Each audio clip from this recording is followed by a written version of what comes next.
श्री राम। आप सभी के हृदयस्थ ईश्वर को वंदन करते हुए गोस्वामी तुलसीदास रचित श्री रामचरितमानस इस ग्रंथ का जो प्रथम सोपान अर्थात बालकांड का हम जो चिंतन कर रहे हैं, सज्जनों हो, यह हमारा कथा निरूपण क्रमांक 22।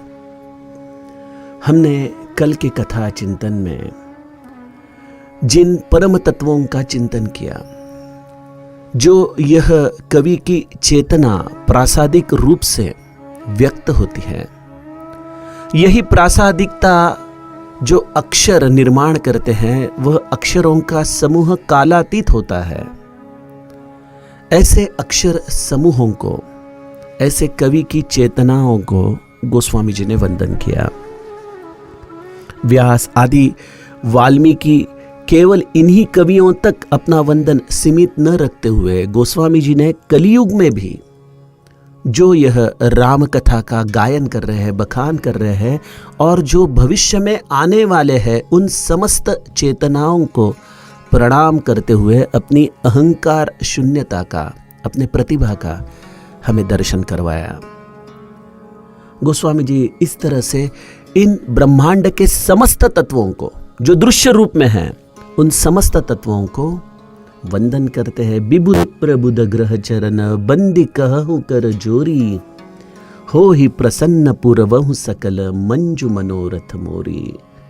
देवता, ब्राह्मण, पंडित और नवग्रह समस्त तत्वों को गोस्वामी जी वंदन करते हैं और केवल एक ही मनोरथ उनके चरणों में वो अत्यंत प्रार्थना पूर्वक मांगते हैं कि आप मुझे स्वांत सुख के लिए यह राम कथा गाने की प्रासादिकता प्रदान करो।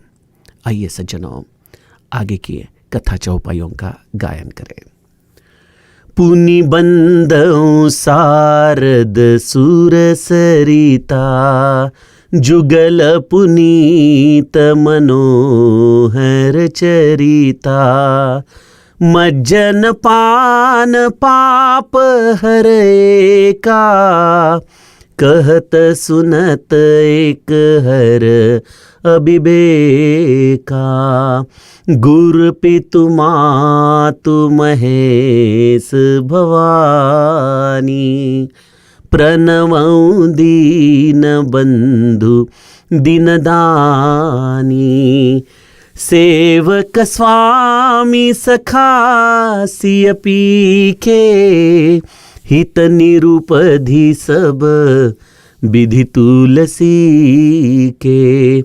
कलि बिलो की जग हित हर गिरिजा, साबर मंत्र जाल जिन सिरिजा। अनमिल आखर रथ न जापू, प्रगट प्रभाव महेश प्रतापू। सोमेश मोहि पर अनुकूला, करिहि कथा मुद मंगल मूला। सुमिरि शिवा शिव पाई पसाऊ, बरनऊ रामचरित चित चाऊ।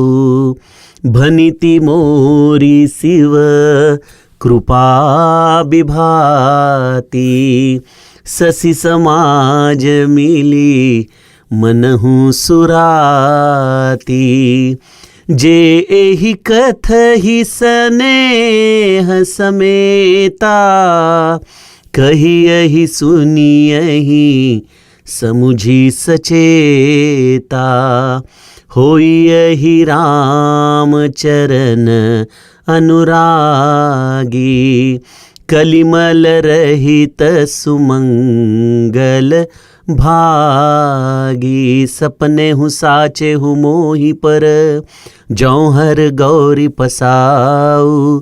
तौ फुर हो जो कहे हूँ सब, भाषा भनिति प्रभाव।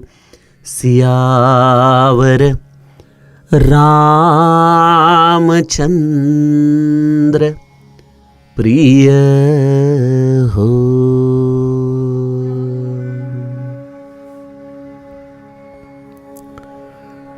गोस्वामी जी ने इस ब्रह्मांड में जो व्यक्त चेतनाएं हैं, जैसे कवि की चेतना हो या ब्राह्मण पंडित के बुद्धि की चेतना हो, अरे छोड़िए, नवग्रह के भी जो परिणाम जीव अपने आचरण में अनुभवता है, उन समस्त नवग्रह की चेतनाओं को भी, अर्थात समस्त व्यक्त चेतनाओं को गोस्वामी जी ने अभिवादन किया है। यहां पे एक प्रश्न आता है कि क्या हमारे जीवन में नवग्रह हमें सच में प्रभावित करते हैं? देखिए, मेरे मन में ज्योतिष शास्त्र के बारे में कोई संशय नहीं है, यह एक सिद्ध शास्त्र है।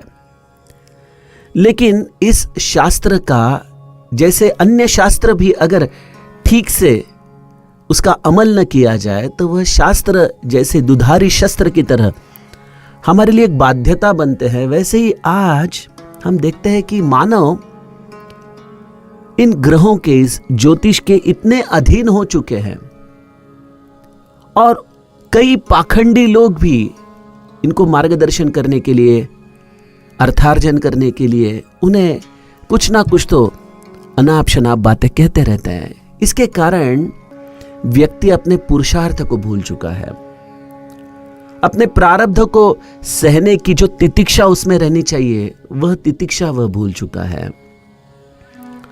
और रहा प्रश्न ग्रहों के परिणामों का, तो यस, ये वस्तु स्थिति है। सबसे बड़ा उदाहरण तो चंद्रमा का है। रुद्राष्टाध्यायी में 5वें अध्याय में अत्यंत सुंदर शब्दों में कहा गया है, चंद्रमा मनसो जाता सूरजो अजायत। जिस तरह से चंद्रमा क्या है? जीव के हृदय में रहने वाला मन है।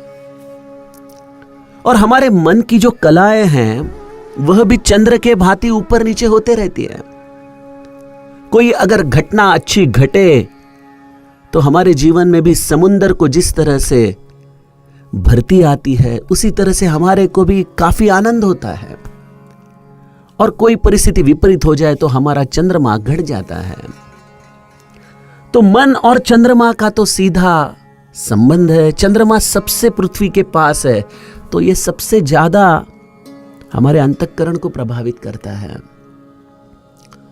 तो ग्रहों को एक विशिष्ट भूमिका दी गई है। वह जीव के अंतःकरण में प्रभाव तो निर्माण करते ही है, उसमें कोई शक की बात नहीं। लेकिन इन समस्त नवग्रहों का जो स्वामी है, हम कोई अंगूठी पहन ले, कोई खड़ा या और कोई विधि कर ले ग्रहों को प्रसन्न करने के लिए, वो ठीक है, वो अपने अपने श्रद्धा की बात है। लेकिन शायद वह आपके जीवन में आपको अनुकूल रिजल्ट दे पाए न दे पाए, पता नहीं। लेकिन अगर एक विधि आप करोगे तो समस्त ग्रहों के शुभ परिणाम आपको प्राप्त हो सकते हैं। आपकी शायद उत्कंठता बढ़ जाएगी कि ऐसा कौन सा विधि बताने जा रहे हैं आज। क्या रवि दादा भी ऐसे विधियों पर श्रद्धा रखते हैं? सज्जनों, मैं जो आपको विधि बताने जा रहा हूं वह पारमार्थिक विधि है, और वह विधि है इस ब्रह्मांड के स्वामी महादेव और माता पार्वती के चरणों का आश्रय। बस जैसे अगर कोई राजा जिस राज्य में राज करता है, उस राजा को अगर हम शरण जाए तो हमें उस राज्य का प्रधानमंत्री या सेनापति कोई तकलीफ नहीं दे सकता। उसका अगर अनुकूलता हम पर हो तो और कोई इससे बड़ी ताकत नहीं है, इसलिए हमारे को कोई प्रतिकूलता नहीं आती। सज्जनों, एक बार जीव ने महादेव और माता पार्वती का आश्रय ले लिया और उन्हें अपने मां बाप के रूप में हमने स्वीकार लिया। देखिए, यह विधान बड़ा सुंदर विधान है कि गुरु पितु मातु महेश भवानी प्रणव दीन बंधु दीन दानी। ये जो गोस्वामी कह रहे हैं इसमें उन्होंने महादेव और माता पार्वती को मातु पिता के रूप में स्वीकारा है। वो तो माता पिता है ही, कोई शक की बात ही नहीं है।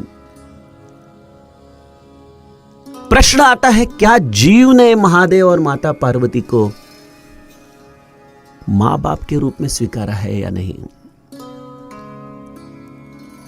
क्योंकि यह अव्यक्त चेतना है, इसका प्रगटीकरण नहीं होता, यह महसूस करने की चीज है। गुरु पितु मातु महेश भवानी, और गोस्वामी जी ने तो इस चेतना के व्यक्त और अव्यक्त दोनों अंगों को अनुभवा है। गोस्वामी तुलसीदास का बचपन बड़ी दरिद्रता में गया। मां हुलसी छोटे से तुलसी को अपनी दासी चुनिया के पास सौंपकर इस इहलोक की अपनी यात्रा को संपूर्ण करती है, अपना देह त्याग देती है। चुनिया भी केवल 3-4 साल तक ही तुलसी को संभाल पाती है, उसके बाद उसका भी देहांत हो जाता है। तो 5 साल का तुलसी अपने पेट की क्षुधा तृप्त करने हेतु गलियों में घूमते रहता है, किसी के पास रोटी मांगे, किसी के पास और कुछ मांगे, रोने लगे।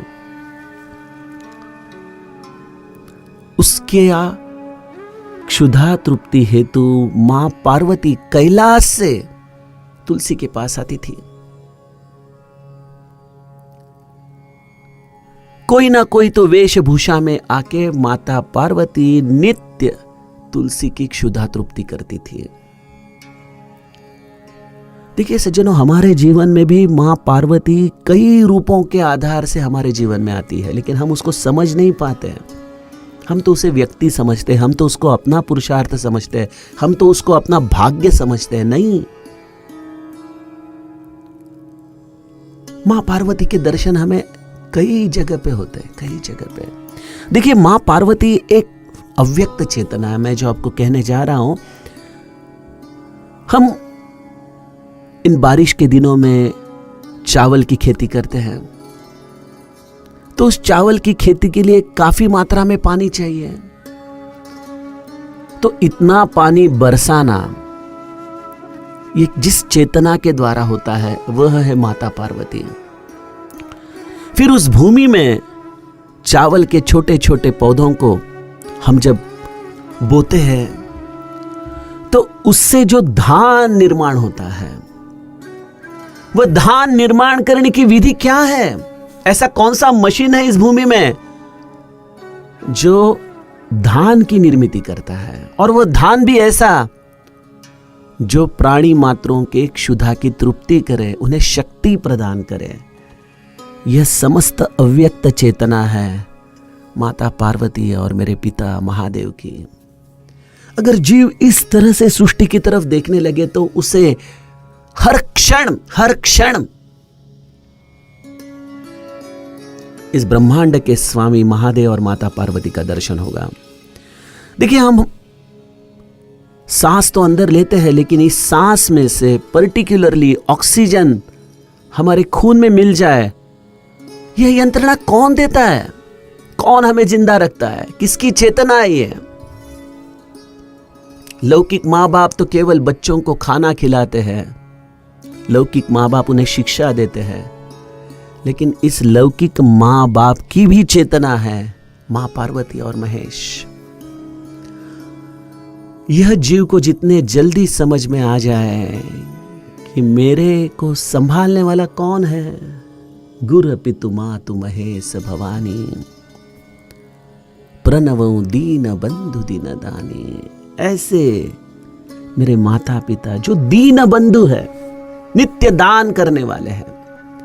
देखिए, इस सृष्टि में कितने अनंत जीव हर क्षण निर्माण होते हैं। हमें तो केवल मनुष्य के जीवन की, मनुष्य के जन्म की तिथियां, तारीख याद रहती है, लेकिन सोचिए एक छोटी सी कृमि हजारों के संख्याओं में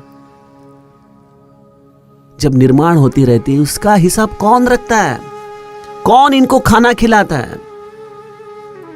कौन है जो पक्षियों को अपने बच्चों को खिलाने की विधि सिखाता है?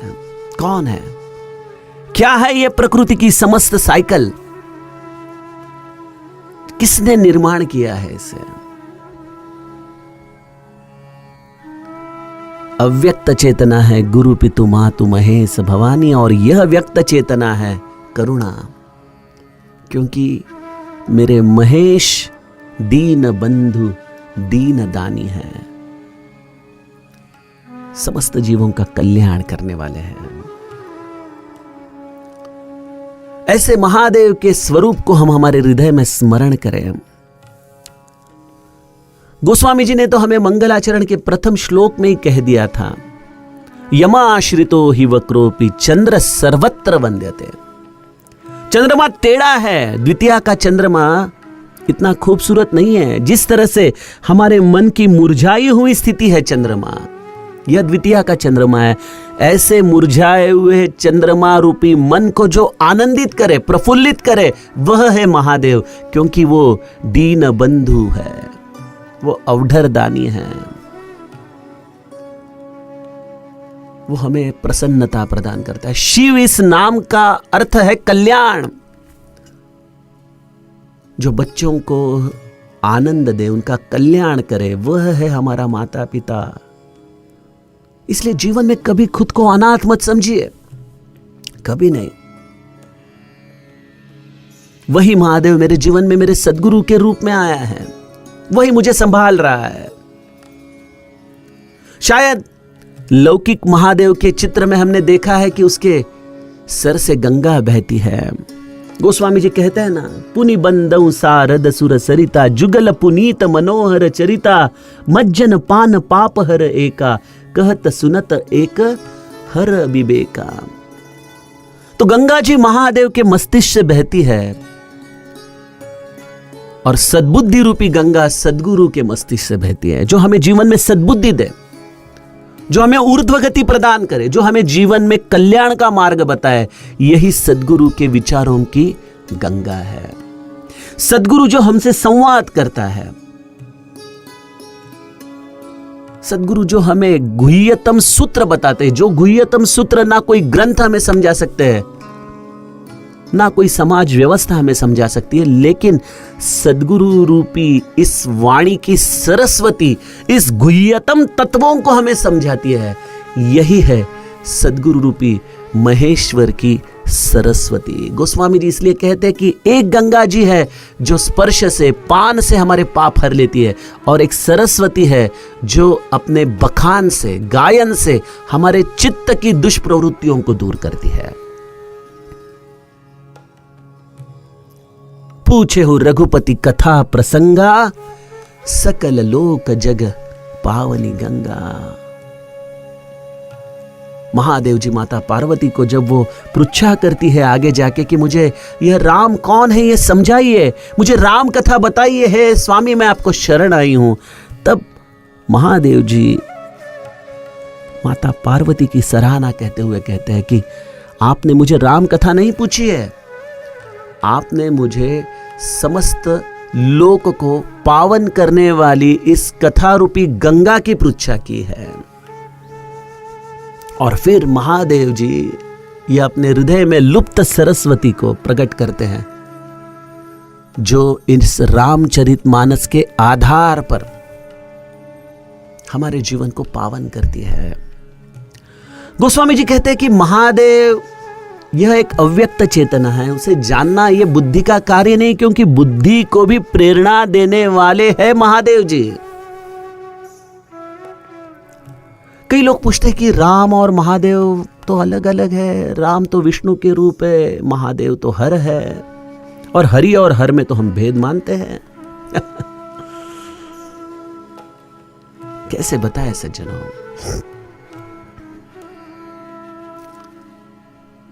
मुझे मालूम नहीं, बस अभी बात करते करते एक उदाहरण चित्त में आ रहा है, शायद वो ठीक हो। देखो, पृथ्वी पर दिन और रात होती है। क्या सूरज में कोई बटन है जो बंद हो जाता है और फिर वापस सुबह होने के बाद वो बटन चालू करने के बाद लाइट आता है? नहीं, सूरज तो नित्य है, नित्य है सूरज। और यह सूरज जो नित्य प्रकाशित है वो है राम। और पृथ्वी जो अपना मुंह फेर लेती है, अंधेरा कर लेती है अपने आप, उसी तरह से जीव अज्ञानवश राम से विन्मुख हो जाता है। तो इस पृथ्वी को राम सन्मुख करने की चेतना है महादेव। यह है शिव तत्व जो कल्याण करता है।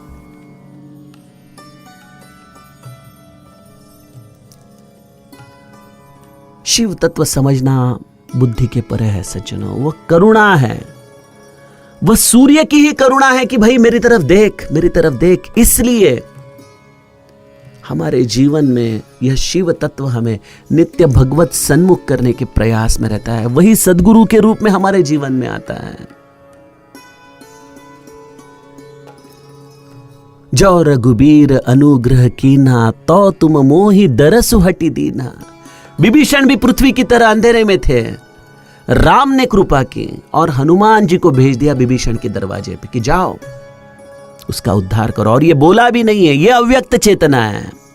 यह तो समस्त स्क्रिप्ट जो थी वो तो राम जी ने रची रखी थी। सीता जी को पता देना, अंगूठी देना, ये तो सब एक बहाना बोल सकते हैं। सही मायने में कार्य था विभीषण के उद्धार का। यह समस्त चीजें हमारे बुद्धि से परे है सज्जनों, हम समझ नहीं पाते। और महादेव जी का जो शास्त्र है, महादेव जी की जो विधा है, वो समस्त हमारे बुद्धि के परे है। क्योंकि महादेव और राम एक ही तत्व है। सिर्फ वह तत्व तूरिया तक नीचे आके हमें राम सन्मुख करने की करुणा रखता है। और तूरिया अवस्था जीव को समझना नामुमकिन है। गोस्वामी जी कहते कलि बिलो की जग हित हर गिरिजा, साबर मंत्र जाल जिन सिरिजा। कलयुग में जीव के दुख देखते हुए महादेव जी ने शाबर मंत्र की रचना की। साबर यानी भिल्ल, जो आदिवासी वनवासी है, ऐसे भिल्ल रूप में आके महादेव और माता पार्वती ने शाबर मंत्र की रचना की। उस शाबर मंत्र के द्वारा कई दुखों के ऊपर के इलाज महादेव ने भिल्ल भाषा में लिखे हैं। अगर वो मंत्र हम पढ़ने जाए, हमारे जैसे लोग अगर उसका अर्थ निकालने जाए, तो कोई अक्षर का दूसरे अक्षर से मेल नहीं होता। कोई अक्षर का दूसरे अक्षर से मेल नहीं है। अरे छोड़िए, ये तो कलयुग की बात है, जब वेद उत्पन्न हुए हैं, जब ये अक्षर उत्पन्न हुए हैं, तो ये कहां से उत्पन्न हुए हैं? महादेव जी के डमरू के निनाद से अक्षर उत्पन्न हुए हैं। ये 4 वेद उत्पन्न हुए हैं।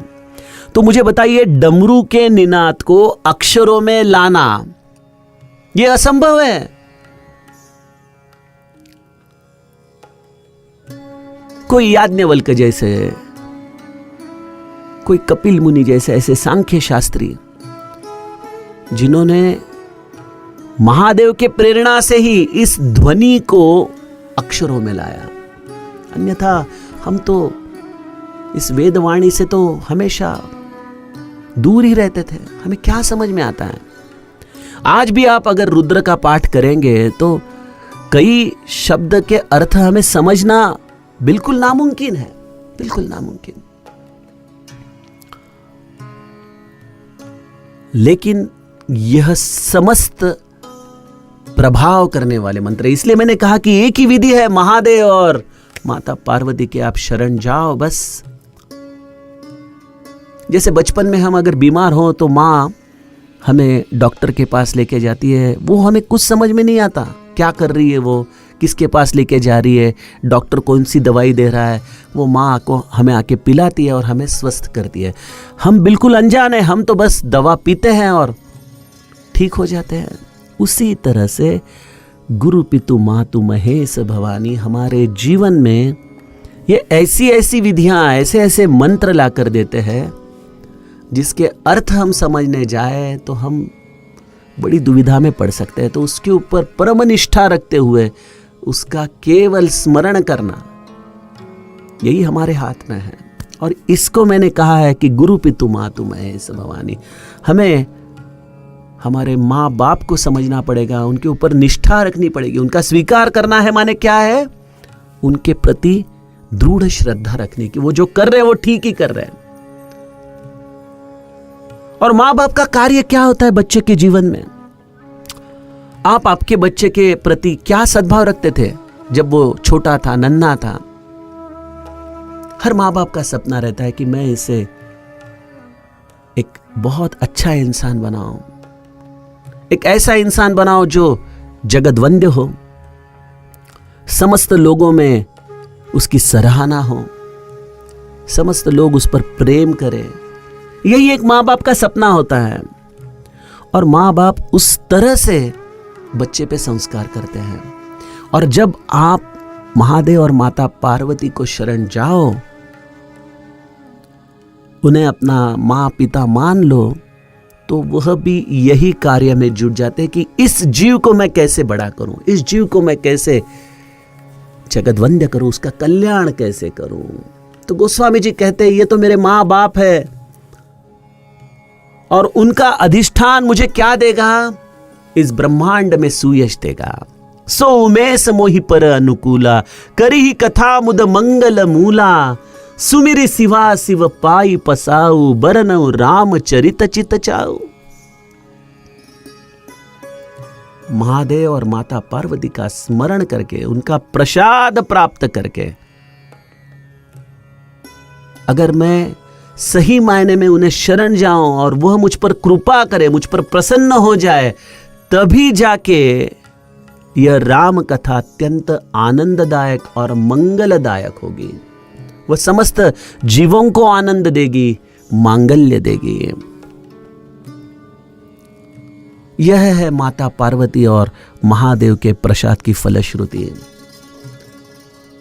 जेहि पर कृपा न करहि पुरारी, सो न पाव मुनि भगति हमारी। नारद मोह प्रसंग के अंतिम पर्व में भगवान विष्णु नारद जी को कहते हैं, जेहि पर कृपा न करहि पुरारी। जिस पर महादेव जी कृपा नहीं करते, उसे मेरी भक्ति प्राप्त नहीं हो सकती। इसलिए सज्जनों, अपने गुरु के चरणों में शरण जाओ। इसलिए इस परम तत्व रूपी महादेव और माता पार्वती का स्मरण करो। श्रावण मास चल रहा है और ऐसे महादेव पार्वती के चरणों में दृढ़ निष्ठा रखेंगे तो गोस्वामी जी कहते हैं, भनिति मोरी शिव कृपा विभाति, ससी समाज मिली मनहु सुराती। जिस तरह से रात अपने समस्त चंद्र और तारांगण के समेत शोभायमान होता है, उसी तरह शिव कृपा के द्वारा मेरा यह काव्य सुशोभित हो जाएगा। कलयुग अंधेरा है, कलयुग रात है। ऐसे कलयुग में आनंद मंगल करने वाली चीजें बहुत कम हैं, लेकिन महादेव की कृपा इस कलयुग में भी चंद्रमा की तरह हमें राम कथा के द्वारा प्रसन्नता प्रदान करेगी। जो यह कथा अत्यंत प्रेम से कहेंगे, और कथा कैसे कहेंगे? जे यही कथा ही स्नेह समेता, इसमें प्रेम होना चाहिए। मैं देखता हूं कई बार लोग बड़ा तर्क लगाते हैं, लेकिन तर्क से राम कथा नहीं जानी जाती, प्रेम से जानी जाती है। राम कथा कही यही, सुनी यही, समुझ सचेता। इसे समझकर, जानकर, प्रेम के साथ सुने और उसका बखान करें। यह है विधा राम कथा की। यह केवल महादेव के कृपा से ही आपके जीवन में आती है। और ऐसी कथा, यह भेषज है, आपके जीवन की औषधि है। जो हो यही राम चरण अनुरागी, कलिमल रहित सुमंगल भागी। यह राम कथा हमें कलयुग के समस्त पापों से दूर रखेगी। सुंदर कल्याणमयी कथा प्रभु रामचंद्र के चरणों की हमें प्रीति प्रदान करेगी। और यह केवल केवल और केवल माता पार्वती और महादेव के प्रसाद से ही संभव है। देखिए, कोई भी कला सिद्ध होनी है तो उसे महादेव जी की अधिष्ठान की जरूरत है। इसलिए हमने यह 12 ज्योतिर्लिंगों का जो संकल्प किया है, उसके पीछे केवल एक ही कारण है कि हे महादेव जी, ये जितनी भी आयु बची है वह राम कथा के सेवा में मुझे व्यतीत करने की सद्बुद्धि आप दे, क्योंकि आप जब तक कृपा नहीं करोगे तब तक राम कथा हमारे जीवन में हम सही मायने में गा ही नहीं सकते हैं। और यही भाव गोस्वामी जी का भी है, सपने हूँ साचे हूँ मोही पर, जौ हर गौरी पसाऊ, तो फुर हो जो कहे हूँ सब, भाषा भनिति प्रभाव। मेरे महादेव और मेरी माँ पार्वती अगर मुझ पर स्वप्न में भी शायद अगर सही मात्रा में प्रसन्न हुए हैं, तो मैं अपने बुद्धि को भरोसा देता हूं कि यह काव्य जो मैं गाने जा रहा हूं, यह सब कालातीत होगा, विश्व प्रसिद्ध होगा, लोगों के लिए आनंददायक होगा, मंगलदायक होगा। यह सब मेरा भावना मेरे माँ बाप महादेव और माता पार्वती सत्य करेंगे। यही मेरे मन का दृढ़ विश्वास है, और यही दृढ़ विश्वास का मतलब है गुरु पितु मातु महेश भवानी। आइए सज्जनों, आगे के कथा भाग का चिंतन हम कल के कथा प्रवाह में करें। जानकी जीवन स्मरण। जय जय।